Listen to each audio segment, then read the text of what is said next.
Waalaikumsalam warahmatullahi wabarakatuh. Yang terhormat Bapak Kepala Sekolah SD 2 Sidoarjo, yang terhormat Bapak Ibu Guru SD 2 Sidoarjo. Pertama-tama marilah kita panjatkan puji syukur kehadiran Tuhan Yang Maha Esa, yang mana pada hari ini kita masih berkumpul di sini dalam keadaan sehat. Bapak Ibu, di sini saya akan menyampaikan tentang menyebarkan pemahaman dan pengalaman penerapan budaya positif. Hal ini merupakan tugas saya sebagai CGP Angkatan 11 untuk menyelesaikan aksi nyata modul 1.4. Dalam pembelajaran ini, yaitu kita di sekolah mengembangkan budaya-budaya yang positif. Sebelum kita membahas tentang budaya positif, Bapak Ibu, kita mulai dulu mengingat kembali tujuan pendidikan. Tujuan pendidikan menurut Ki Hajar Dewantara adalah menuntut segala kodrat yang ada pada anak itu agar mereka sebagai manusia dan anggota masyarakat dapat mencapai keselamatan dan kebahagiaan setinggi-tingginya. Kemudian budaya positif. Budaya adalah sesuatu yang sering kita lakukan. Misalnya kalau di sekolah kita itu sudah mengajarkan budaya-budaya positif. Budaya positif di sekolah yaitu nilai dan kebiasaan di sekolah yang berpihak pada murid agar mereka dapat berkembang menjadi pribadi yang kritis, penuh hormat, dan bertanggung jawab sesuai dengan profil pelajar Pancasila. Seperti yang sudah kita laksanakan di sekolah kita, Bapak Ibu, kita sudah melakukan pembiasaan yang baik. Misalnya saja di sekolah kita sudah ada kegiatan positif, yaitu budaya positif yang ada di sekolah kita, yaitu sholat duha yang setiap Sabtu kita adakan dengan kita menggunakan Bapak Ustadz yang selalu membimbing anak-anak dengan baik, mulai dari azan, mulai dari mengajarkan surat-surat pendek, seperti itu, deh. Terus di sekolah kita juga sudah mengadakan pembiasaan melaksanakan piket. Nah, piket untuk anak-anak itu sudah baik yang sudah kita lakukan saat ini. Dan juga kita sudah mengajarkan pembiasaan sarapan. Anak-anak dibiasakan untuk membawa sarapan dari rumah. Tujuannya salah satunya adalah agar anak-anak itu sarapan. Kan kadang-kadang Bapak Ibu, anak-anak itu kalau di rumah itu nggak mau sarapan. Terus sekolah kita mengajukan program sarapan pagi. Walaupun sarapannya itu tetap dibawa dari rumah, tapi mereka dengan membawa sarapan itu mereka bisa makan bersama-sama dengan senang, terus kenyang. Selain itu juga mengurangi untuk jajan sembarangan. Nah, selanjutnya, konsep utama modul budaya positif adalah yang pertama adalah perubahan paradigma belajar, kemudian disiplin positif, kemudian kebutuhan dasar manusia, motivasi perilaku manusia, kemudian posisi kontrol restitusi, dan keyakinan kelas, dan selanjutnya adalah segitiga restitusi. Pembelajaran dengan paradigma baru maksudnya adalah pembelajaran dengan paradigma baru merupakan pembelajaran yang dirancang berdasarkan prinsip pembelajaran berdiferensiasi, sehingga peserta didik belajar sesuai dengan kebutuhannya berdasarkan tahap perkembangan sesuai teori psikologi modern untuk mewujudkan profil pelajar Pancasila. Bapak Ibu, untuk mewujudkannya coba kita menyanyikan bersama-sama lagu profil pelajar Pancasila, karena dengan menyanyikan lagu kita juga akan menghayati apa yang kita lakukan. Oke? Yuk kita sama-sama dulu bernyanyi.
agar memberikan murid kesempatan dan kebebasan untuk berproses belajar, membuat kesalahan, belajar lagi sehingga mampu menerima dan menyerap suatu pembelajaran.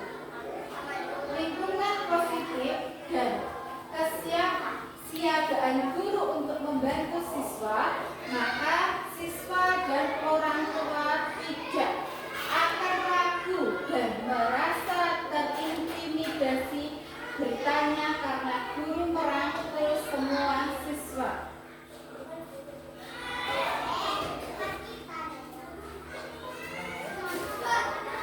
Cara yang digunakan untuk menciptakan lingkungan positif adalah membiasakan kebiasaan baik menjadi sebuah rutinitas kelas.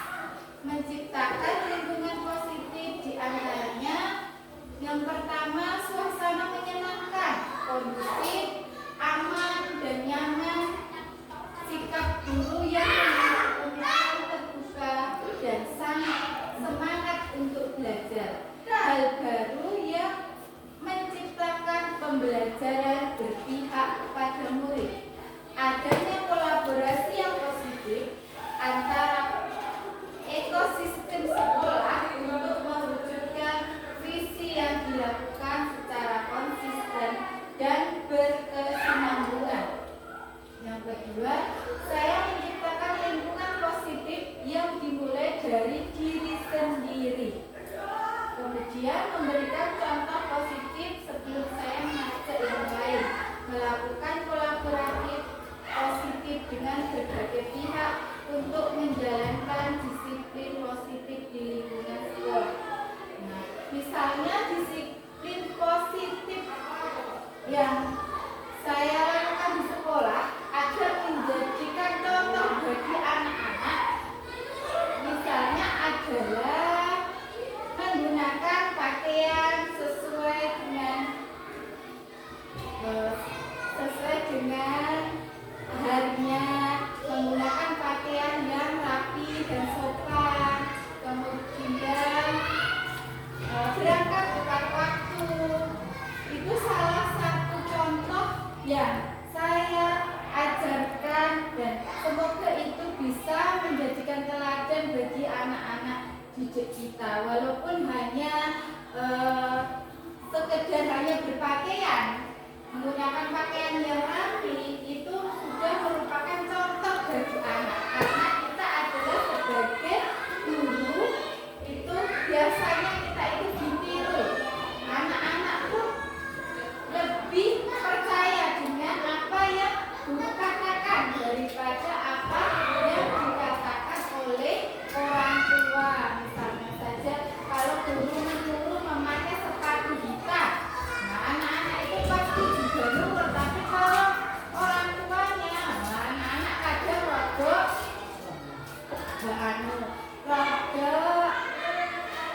gresulo, nggak mau gitu. Kalau minta yang ada putihnya seperti itu. Nah, tapi kalau guru yang bilang itu pasti nurut. Yang selanjutnya adalah disiplin positif. Apakah makna disiplin? Disiplin berasal dari bahasa Latin disiplina yang artinya adalah belajar. Makna asal dari kata ini berkonotasi dengan disiplin dari murid-murid. Ini sesuai dengan pendapatnya Socrates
sebutkan adalah sifat-sifat positif manusia yang merupakan tujuan mulia yang ingin dicapai setiap individu. Nilai-nilai tersebut bersifat universal dan lintas bahasa, suku bangsa, agama, maupun latar belakang. Setiap perilaku atau perbuatan memiliki suatu tujuan.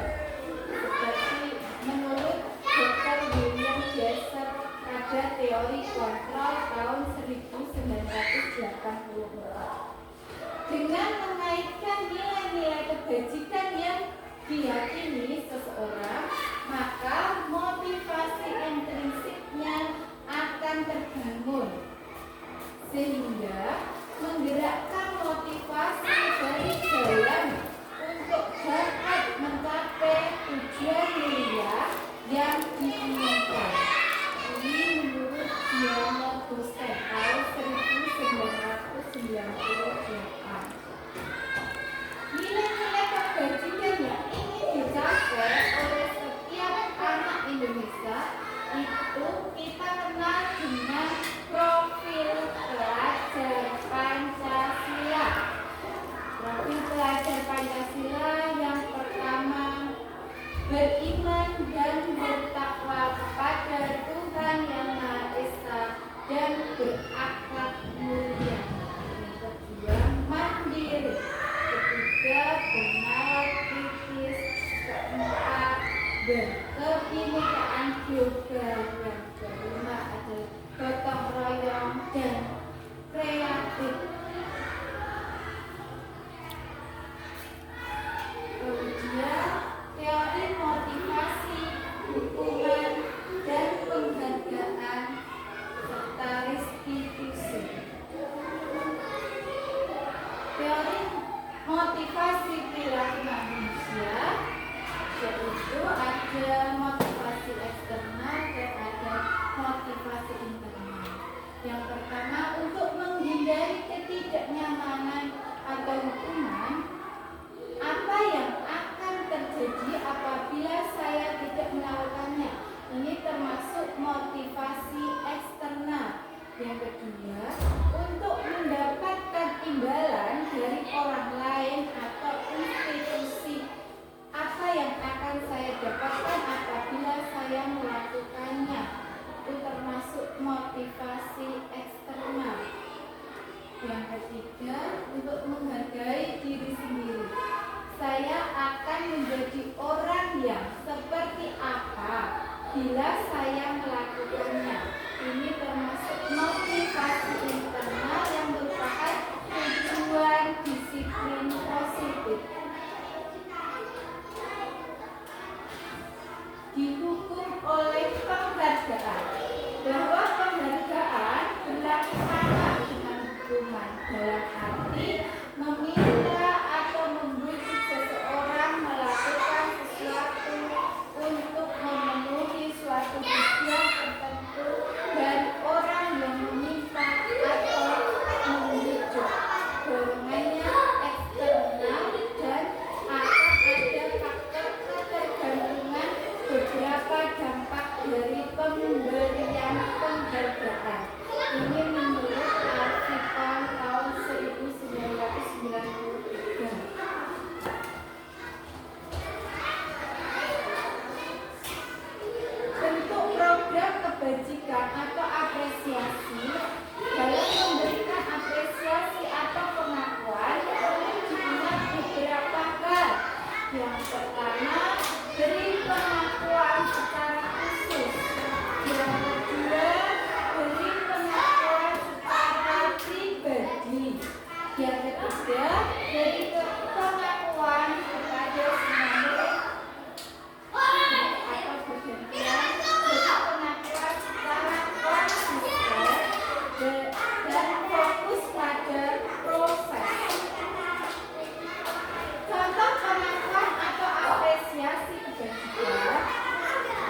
adalah restitusi. Apa itu restitusi? Restitusi adalah proses menciptakan kondisi bagi murid untuk memperbaiki kesalahan mereka sehingga mereka bisa kembali pada kelompok mereka dengan karakternya yang lebih kuat. Restitusi juga merupakan proses kolaborasi yang mengajarkan murid untuk mencari solusi untuk masalah mereka, membantu murid berpikir tentang orang seperti apa yang mereka inginkan menjadi tujuan hidupnya, dan bagaimana mereka harus memperlakukan orang lain. Ini menurut Gibson tahun 2004.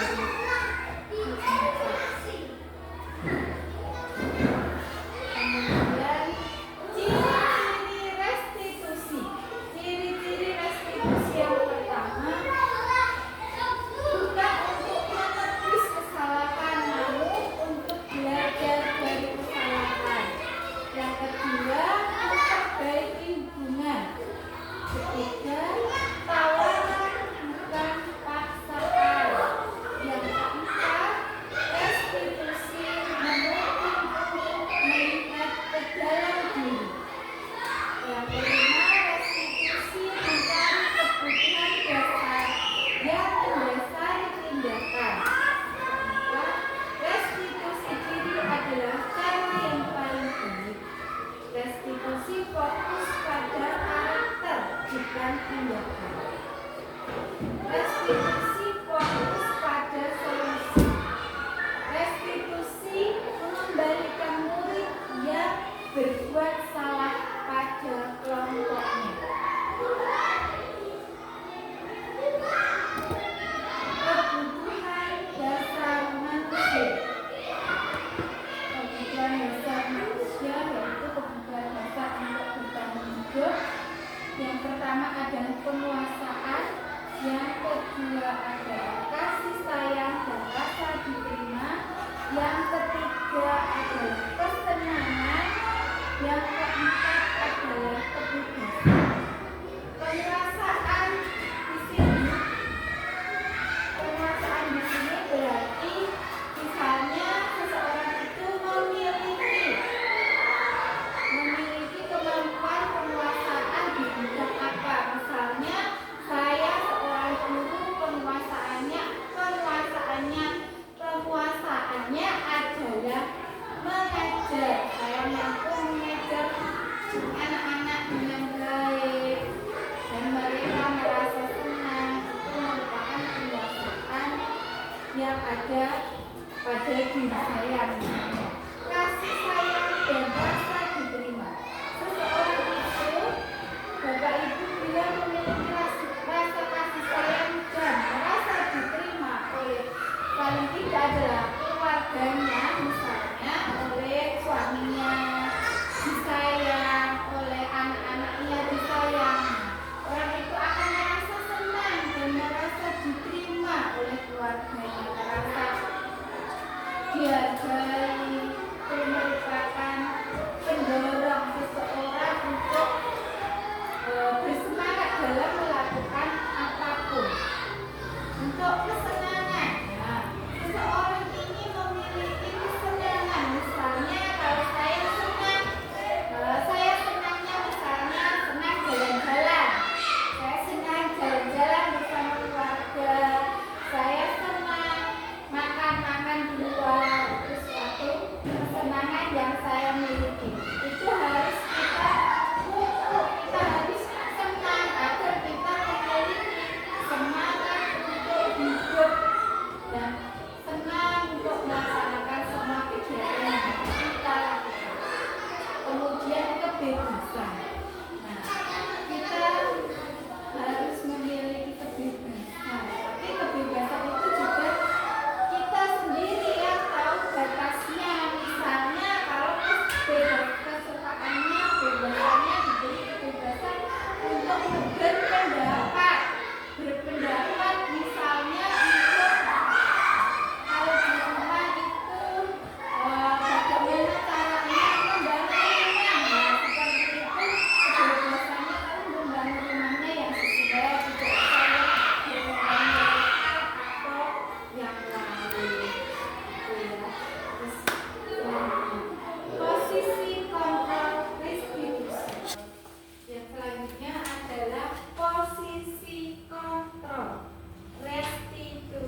lagi membuat rasa bersalah, maafkan saya.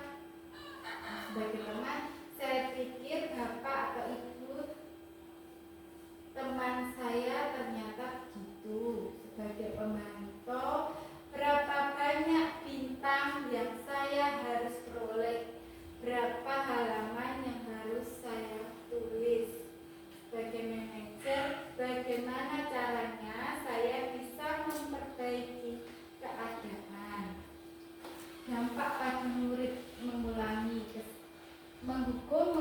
kesalahan, berbuat rasa bersalah, merasa rendah diri, teman, lemah, tidak mandiri, tergantung. Terus posisi sebagai pemantau menitik beratkan pada saksi atau hadiah untuk dirinya. Sebagai manajer, mengevaluasi diri, bagaimana cara memperbaiki diri.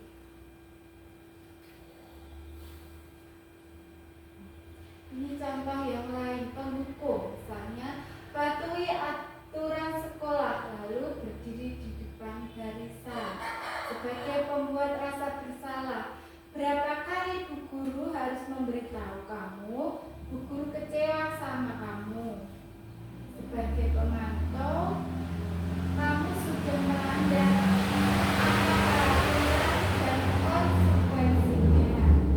Sebagai teman, ayolah yang tertib, buat bu guru bangga. Kali ini tidak apa kamu salah.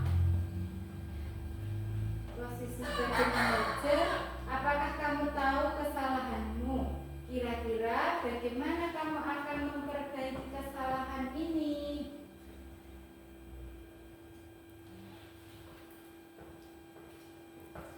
Ya, sebagai posisi kontrol, kita sebagai guru harus memiliki posisi kontrol ini ya Bapak Ibu, yaitu yang pertama penghukum, pembuat rasa bersalah, pemantau, manajer, dan teman. Kemudian adalah keyakinan kelas. Selanjutnya, keyakinan kelas adalah pernyataan-pernyataan yang disepakati bersama oleh guru dan murid untuk menjadi pedoman dalam bersikap dan berperilaku di kelas. Jadi Bapak Ibu, apakah di sini sudah ada yang melakukan keyakinan kelas? Sudah. Oh iya. Terus keyakinan kelasnya, anak-anak merasa senang atau tidak dengan keyakinan kelas yang sudah mereka sepakati? Senang. Sudah mereka lakukan? Senang. Ya, semoga dengan keyakinan kelas yang sudah dibuat anak-anak itu kan sudah merupakan kesepakatan kita bersama ya, kesepakatan antara guru dan murid. Jadi anak-anak juga guru diharapkan melaksanakan keyakinan kelas yang sudah kita buat. Budaya positif itu akan menimbulkan lingkungan yang positif, kemudian menimbulkan keyakinan kelas dan peraturan kelas.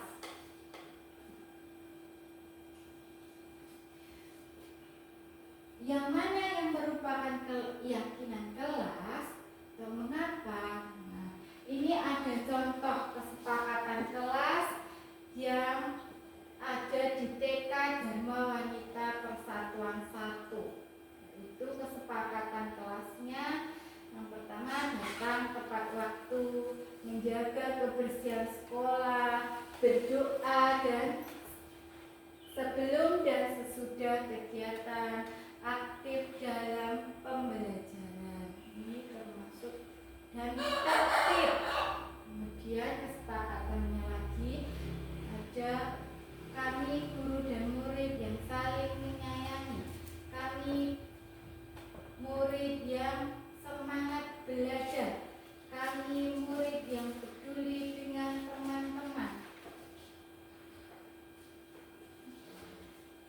Kegiatan pendalaman kelas dibuat dengan menggunakan tabel T dan Y, ya.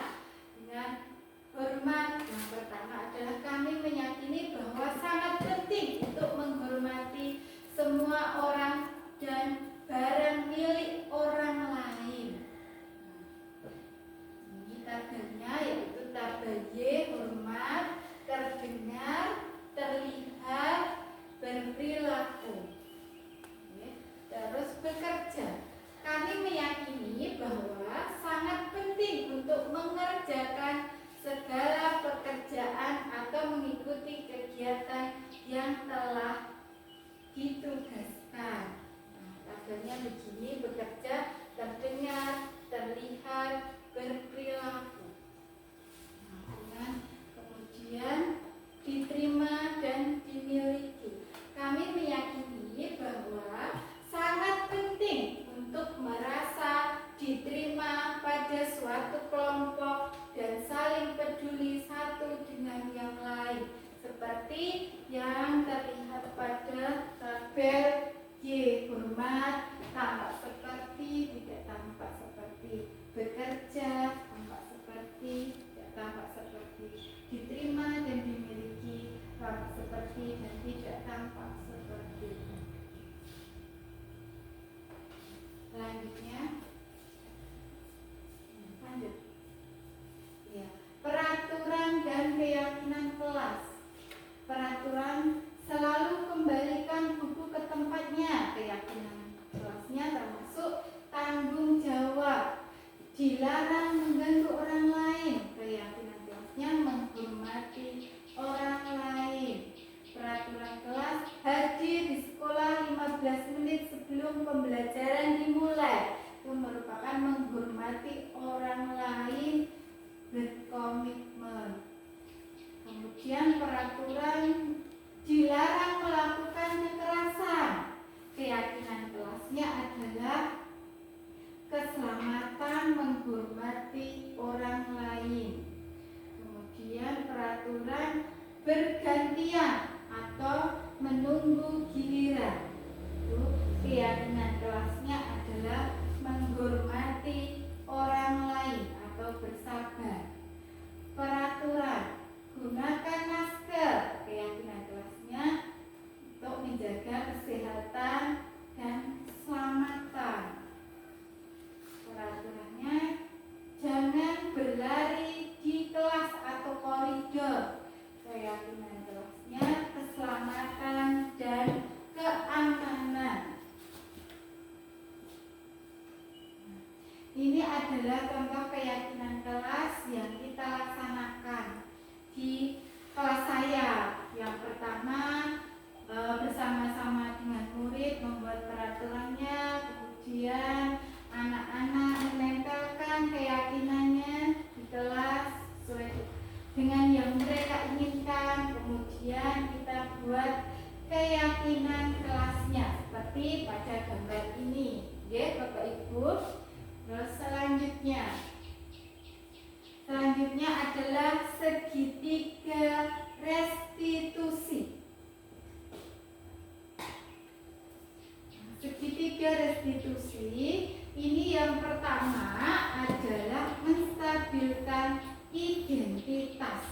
Identitasnya distabilkan dulu. Yang kedua adalah validasi kebutuhan. Yang ketiga menanyakan keyakinan. Lanjut. Untuk yang pertama, menstabilkan identitas. Menstabilkan identitas untuk membuat anak yang merasa gagal karena berbuat salah menjadi positif terhadap dirinya. Guru berkata, yang pertama, berbuat salah itu hal yang manusiawi. Yang kedua, tidak ada manusia yang sempurna. Bapak atau ibu guru juga pernah membuat kesalahan. Yang ketiga, kita pasti bisa menyelesaikan permasalahan ini. Yang keempat, Bapak atau ibu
penting bagi kamu.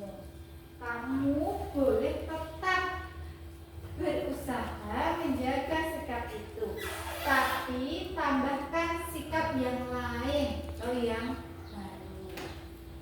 Selanjutnya, maukah kamu belajar cara lain untuk mendapat yang kamu butuhkan tanpa harus memukul? Yang selanjutnya, apakah kamu bisa melakukan dengan lebih baik besok lagi? Yang ketiga adalah menanyakan keyakinan. Anak melihat kesalahannya dihubungkan dengan norma sosial dan nilai-nilai yang mendasari manusia berinteraksi dengan orang lain. Guru berkata, apa nilai yang kita percaya di kelas atau di sekolah kita? Nilai-nilai universal yang ada, yang universal apa yang telah kita sepakati. Kelas yang ideal itu seperti apa sih? Kamu ingin jadi anak seperti apa? Apa yang kamu rasakan ketika kamu melakukan itu? Kamu menjadi orang yang seperti apa? Kemudian kesimpulan. Kesimpulannya adalah yang pertama, disiplin positif. Teori kontrol atau teori pilihan menurut Dr. William Glasser. Itu yang pertama, Anda tidak bisa mengontrol orang lain, hanya Anda yang bisa mengontrol diri Anda. Makna disiplin, belajar kontrol diri dengan menggali potensi kita agar tercapai tujuan mulia, yaitu sesuatu menjadi seseorang yang kita inginkan berdasarkan nilai-nilai yang kita hargai. Semua perilaku memiliki tujuan. Yang pertama, teori motivasi. Yang pertama, untuk menghindari hukuman, untuk mendapatkan imbalan. Ketiga, untuk menghargai diri sendiri. Nilai-nilai kebajikan universal, yaitu keyakinan kelas. Model berpikir menang-menang, kolaborasi dan konsensus menciptakan pilihan-pilihan baru. Itu 5 posisi kontrol: menghukum, membuat rasa bersalah, teman, pemantau, dan manajer. Kemudian segitiga restitusi. Yang pertama, menstabilkan identitas. Yang kedua, validasi kebutuhan.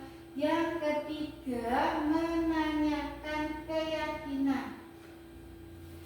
Yang selanjutnya adalah realitas atau kebutuhan kita berbeda. Kita berusaha memahami pandangan orang lain tentang dunia, seperti orang memiliki gambaran berbeda. Itu 5 kebutuhan dasar manusia. Yang pertama, bertahan hidup, penguasaan, kasih sayang, dan rasa diterima, kesenangan, dan kebebasan.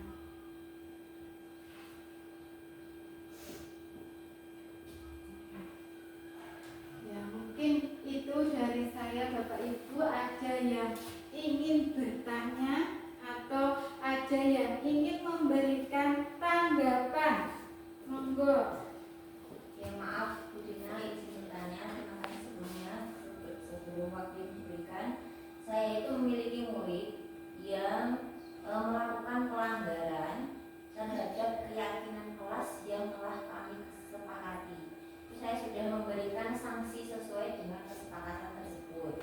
Tetapi anak tersebut itu sering kali mengulanginya. Jadi seperti sanksi itu tidak membuat dia jerah. Nah, maksudnya berarti pertanyaan saya, apa yang harus saya lakukan setelah ini? Kenapa anak itu terus berulang kali melakukan kesalahan, sementara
di rumah, menanyakan tentang beberapa hal yang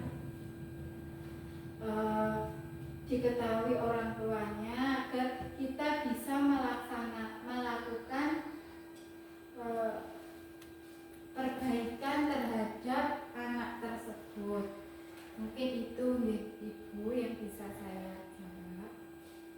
Ada lagi? Bu, maaf Bu, mau bertanya ya. Iya. Tadi kan dijelaskan tentang keyakinan kelas dan kesepakatan kelas.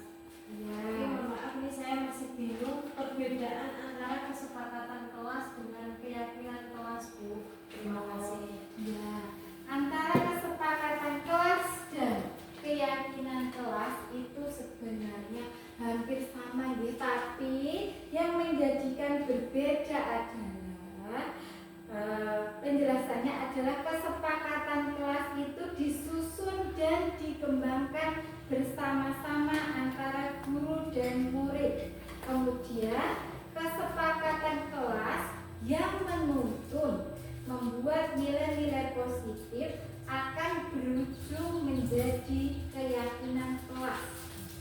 Jadi keyakinan kelas merupakan kesepakatan kelas yang diyakini bersama guru dan murid. Jadi pertama itu kita membuat kesepakatan kelas dulu bersama anak-anak, kita sepakati dulu antara murid dan gurunya. Kemudian setelah kita sepakati, kita buat keyakinan kelas, dan yang hal itu yang harus kita laksanakan karena tadi sudah disepakati dan diyakini.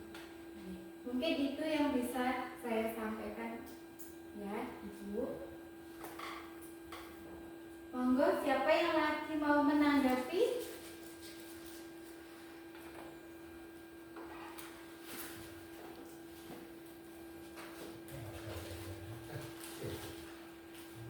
Cukup? Oh ya, terima kasih atas kedatangannya Bapak Ibu, dan terima kasih sudah meluangkan waktu di sini untuk mendengarkan tentang budaya positif. Mungkin hanya itu yang bisa saya sampaikan, kurang lebihnya mohon maaf. Assalamualaikum warahmatullahi wabarakatuh. Sebentar Bu. Ya, monggo Pak. Terima kasih. Sebelum ditutup nih, Oke. saya hanya sebagai yang dituakan di sini. Yang dituakan di sini bisanya hanya memotivasi Budina. Untuk presentasi Budina itu sudah sangat bagus sekali, sangat bagus sekali. Mohon nanti ya mungkin juga ada kekurangan sedikit nanti supaya ditingkatkan lagi.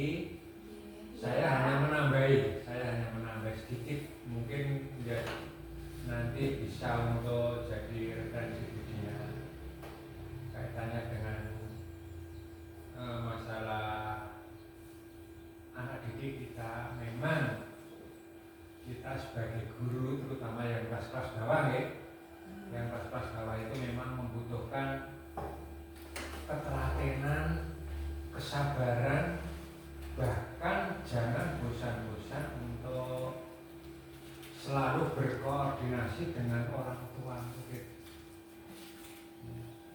supaya di rumah itu anaknya atau putranya itu dibimbing. Jangan hanya mengandalkan dari sekolah saja, karena waktu yang lebih banyak itu di rumah.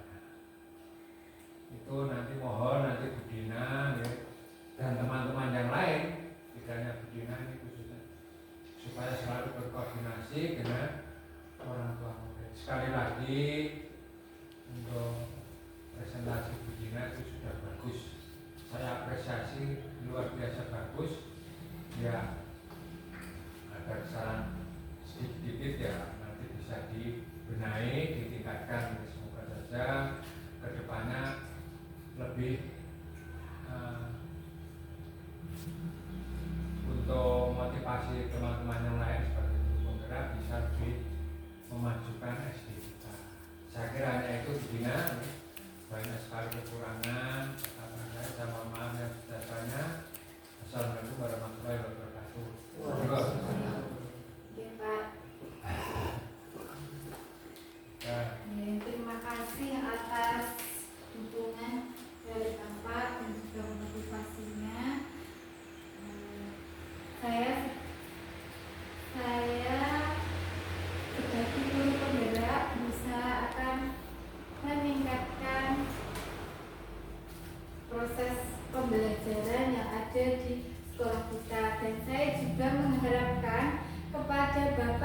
yang lain untuk mengikuti saya menjadi guru penggerak. Semoga menjadi inspirasi Bu Dina. Semoga gitu, saya ya. menjadi inspirasi bagi semua bapak ibu guru di sini untuk terus bergerak, tergerak dan menggerakkan.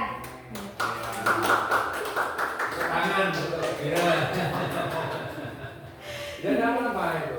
Betul. Mungkin itu yang bisa saya sampaikan Bapak Ibu, kurang lebihnya mohon maaf. Wassalamualaikum warahmatullahi wabarakatuh. Wah.